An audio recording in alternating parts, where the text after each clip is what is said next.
இந்த கடையில நைட் ஆனதும் பொம்மைங்களுக்கு எல்லாம் உயிர் வந்து ஜாலியா விளையாடிட்டு இருக்காங்க. ஆனா அங்குள்ள பார்பி பொம்மைக்கு அது உட்கார்ந்து இருந்த வண்டி சுத்தமா பிடிக்கல. உடனே வண்டியில இருந்து இறங்கி அதை மூவ் பண்ண பாக்குறா. அதுவும் நகரவே இல்ல.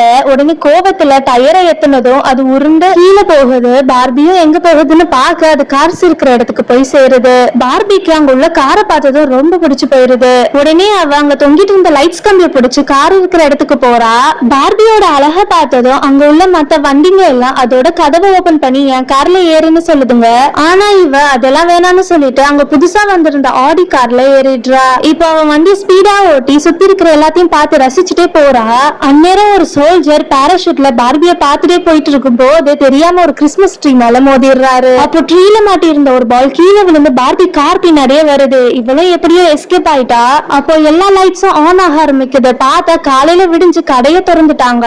லைட்ஸ் ஆன் ஆனதும் எல்லா பொம்மைங்களும் அதோட இடத்துக்கு போகுதுங்க. அப்போ பார்பி காரை ஸ்பீடா ஓட்டிட்டு அவ இடத்துக்கு போக ட்ரை பண்றா. ஆனா அவ போறதுக்குள்ள எல்லா லைட்ஸும் போட்டதுனால அவ வண்டி நிப்பாட்டிட்டு அங்கே நிக்கிறா.